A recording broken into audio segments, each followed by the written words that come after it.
The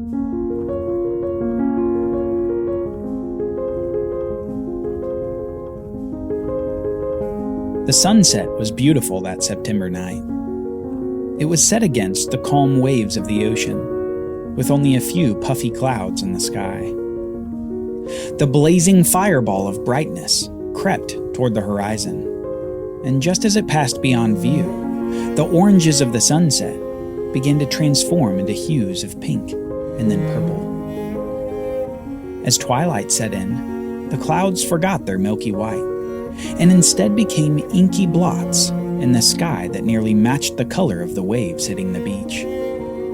And soon, the sky was darkened, alit by only the distant twinkling of stars, forming the constellations of the night. The words just spoken should paint a picture in your mind, a scene that you can imagine unfolding before you on the beach, a beautiful sunset to end a peaceful day. Now what I want you to imagine, just for a moment, is having only one sentence of that description. Let's take this sentence. The blazing fireball of brightness crept toward the horizon. With just that sentence, do you see the beautiful scene in your mind? Or do you see something else? Something that isn't a sunset at all? Outside of the context of the scene and description, a blazing fireball of brightness could be the remnants of an explosion. It could be a meteor. It could be a failed attempt at a rocket launch. Apart from its context, and apart from the other details, you wouldn't understand the sunset at all. You'd come away with something not intended by the words of that sentence on their own.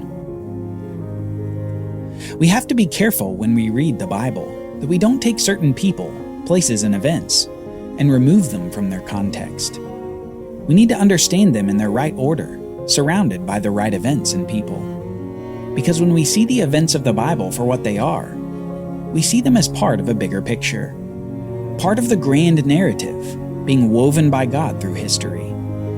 When we get it right, we see not merely the people and events themselves, we begin to see the beautiful sunset in all its glory. The Bible isn't just a set of bullet points and sentences. It's the interwoven lives of generations, all drawing the reader to what God is doing in the world. And what He's doing is saving the world from sin and evil. By the end of the Bible, all the stories, people, and promises begin to converge. They converge on a single city, in a single nation, with a single king. But we're not there yet. So far, the story of the Bible is unfolding in layers. Layers of complexity and expectation, layers of promises and covenants, people, places, and events. In this walkthrough, we've gone through the first 5 books of the Bible, also called the books of Moses. It's these 5 books that create the solid foundation on which the rest of the Bible builds, so we need to make sure that we know them well. That's why we've spent nearly 70 episodes going through them. It's hard to overestimate the importance of the books of Moses. So in this episode and in the next, we'll be reviewing the books of Exodus through Deuteronomy. Now, if you need a review of Genesis, go back to our Genesis review episodes before listening to this one. This episode will be a review of the books after Genesis, covering the lives of Moses and the first generations of newly freed Israel. So let's get going. Exodus begins with Israel away from the land of Canaan. Many years prior, the 70 people descended from Jacob all came to Egypt to take refuge from a famine that had engulfed much of the world. But their stay became a stay that would last for generations. The nation of Israel grew and multiplied from 70 to over 2 million people around 400 years later. In the meantime, a new Pharaoh had arisen over Egypt, who saw the people of Israel as a threat to his rule. He enslaved the Israelites and forced them to labor for him and build his kingdom. But despite his attempts to stifle the growth of the people, not only by labor, but by genocide of their male children, a child is born who comes to change the course of history. In the midst of the genocide, an Israelite mother puts her child into a little basket ark to hopefully spare him from the death commanded by Pharaoh. Soon her plans succeed, as the child is discovered by none other than the daughter of Pharaoh. and Pharaoh's daughter names him Moses, meaning drawn out, because she drew him out of water. As Moses grows up and enters the household of Pharaoh, he witnesses the slavery of his people by the command of Pharaoh. When he's about 40, he angrily murders an Egyptian who is mistreating a slave before he flees to the land of Midian, a few hundred miles away from Egypt.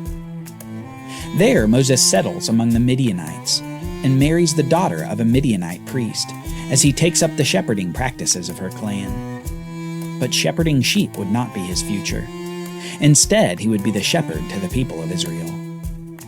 On one of his nomadic shepherding expeditions, he comes to the mountain called Sinai, also called Horeb.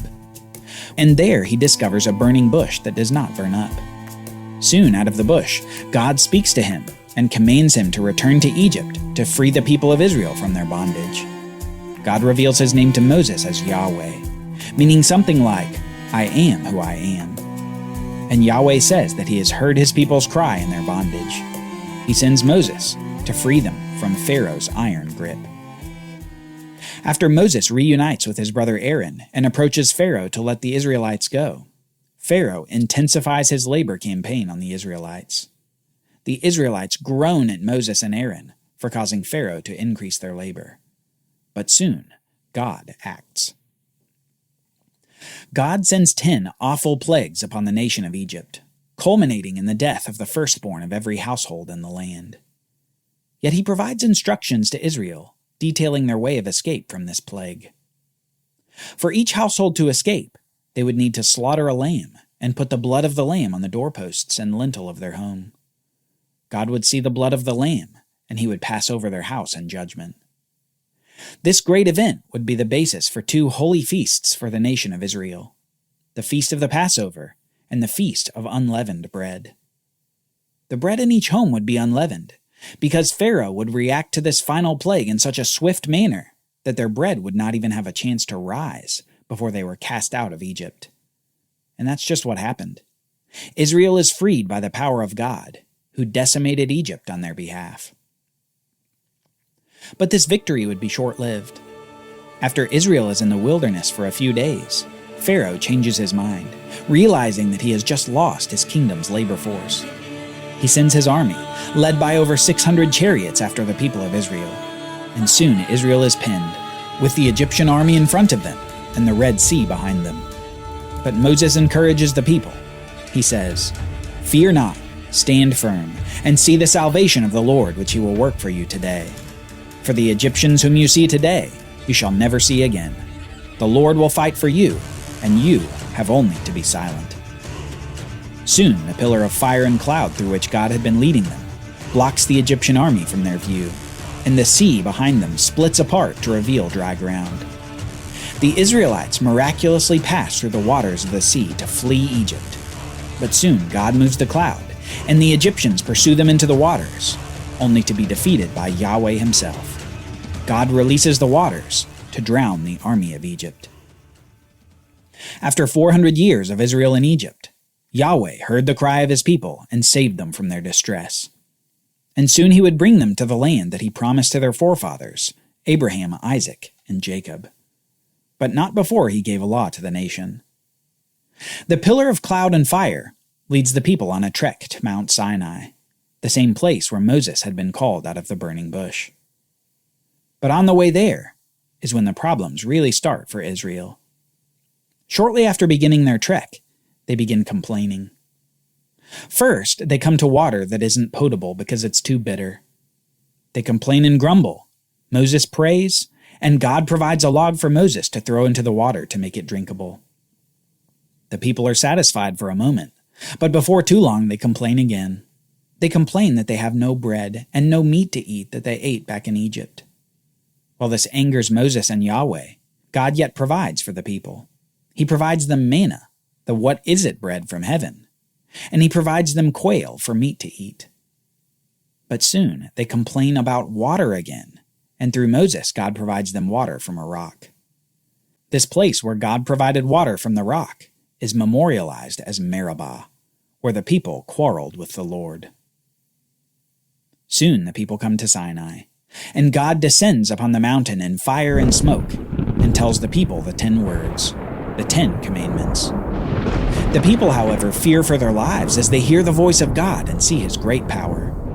They ask Moses to be their intermediary to God so that God will stop speaking to them. These 10 words begin God's covenant with his people, the Sinai covenant. God says that if the people obey this covenant, they will be blessed by him in the land of Canaan, but he warns them against disobedience. The main sign of the Sinai covenant is the Sabbath rest that God commands the people to observe. 6 days they will work, and on the 7th they will rest. 6 years they will farm their land, but on the 7th the land will rest. The Sinai covenant requires obedience, but with the obedience will come blessing. After the covenant ratification ceremony with the elders of Israel, Moses then goes up Mount Sinai to hear more of God's laws for the people. While Moses is atop the mountain for 40 days and 40 nights, however, the people already forget their fear of Yahweh, and they break one of the 10 commandments. Moses' brother Aaron makes a golden calf, and the people begin bowing down to this idol and worshiping it with sensual dancing. On the mountain, God tells Moses of the people's sin and tells of his intention to destroy them all in favor of making a new nation through Moses. But Moses intercedes on behalf of the people in prayer to God. Soon Moses comes down the mountain and angrily breaks the stone tablets of the 10 Commandments in front of the people. It hadn't been but a few weeks, and the people had already broken the law that God had given them. After dealing with their sin and destroying the golden calf, Moses again goes up the mountain to hear additional instructions from God for another 40 days and 40 nights. He makes another pair of stone tablets and returns to the base of the mountain with a shining face from his time spent with God. Then the people begin construction on the tabernacle tent, commanded by God to be built for him to dwell in. The tabernacle is constructed as a place for God to be with his people, and yet to be separated from his people in the holy place of the tent, where only the high priest could go once a year after a blood sacrifice. Reminders of the Garden of Eden fill the tent in the artistry of the curtains and the implements. After construction is complete, God fills the tent with his presence as the pillar of cloud rests on the tabernacle. Soon, the people set off for Canaan. They set off for a new future in the land promised to their fathers. Or so they think.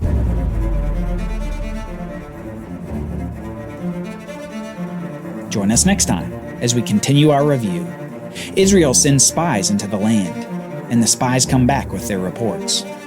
Some speak of the goodness of the land. Others bring only fear.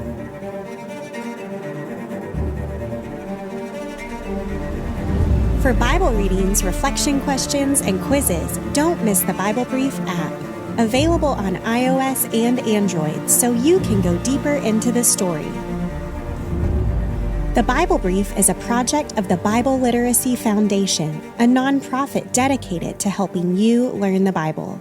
Give to support the Bible Brief by visiting BibleBrief.org or tap the Give link in the show notes. Thank you for supporting the Bible Literacy Foundation.